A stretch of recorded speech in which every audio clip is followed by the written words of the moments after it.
araw po sa ating lahat mga kapatid, mga kaibigan. Ayan, nandito na naman tayo sa pinaparent po nilang rooms. Dito lang po yan sa Abor River Adventure and Eco Park. Napakalapit lang yan, oh.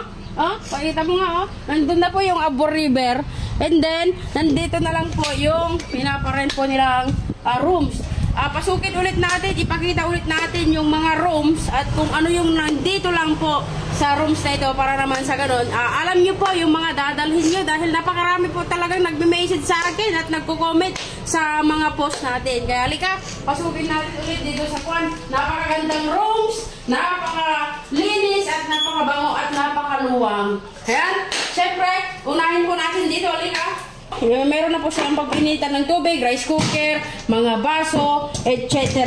Yan po yung mga nandito po sa loob ng rooms, mga kapatid, mga kaibigan. At syempre, kompleto din po, meron pong electric fan na dalawa sa mga rooms na walang aircon.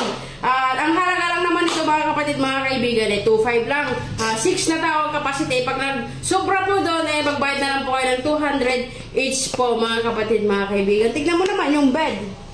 Bed na sobrang ganda. Pwede ka lang mag-swimming. Hindi dito, sa Abor River lang yun. Kung gusto mo lang po sumaya at mag-enjoy, bisitahin nyo lang po ang Abor River Adventure and Eco Park dahil napakaganda po at napaka-wow dahil po may rides po na mararanasan mo doon. Pero walang libre, bayad lahat. Meron po silang banana boat, jet ski, wooden boat, and etc. guys, marami po silang rides po dyan sa Abor River Adventure and Eco Park. At syempre, kung napagod ka po at gusto mong mag-overnight, huwag kang mag-alala at meron po itong pinaparentahan po nilang rooms.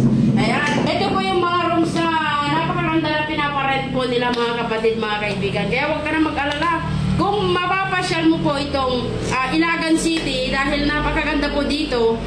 May iba't ibang pasyalan dito kung gusto mo.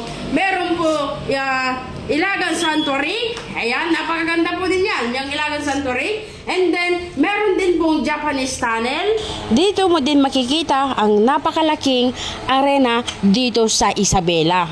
Dito lang yan, sa City of Ilagan. Napakasolid din po yun, napakaganda. At kung gusto mo din makakita na napakagandang ilog na pasyalan, ay hindi magpapahuli po ang Abor River Adventure and Eco Park. Kaya ano pang hinihintay mo, mga kapatid, mga kaibigan?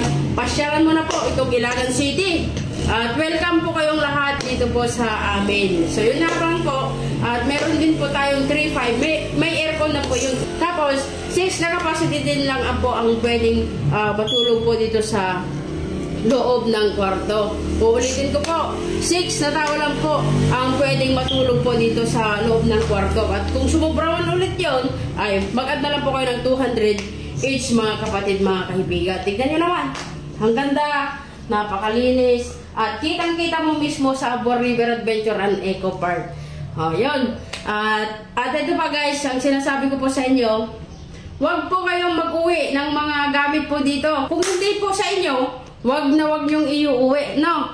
Maraming salamat po sa mga nagbabalak dyan. Magpunta dito sa Abor River. Kung gusto nyo mag-overnight, huwag kayong mag-alala. Available po ngayon. Ngayon, Webes, Biyernes, Sabado, Domingo, and etc. Wala pa pong nakapag-book. Kaya ano pang hinihintay mo para hindi ka magawan? Para kung gusto mong may rooms ka, PM mo na ako agad para mag-reserve ka na sa akin. Yun! Thank you so much. See you and God bless. Ingat tayo palagi. Bye!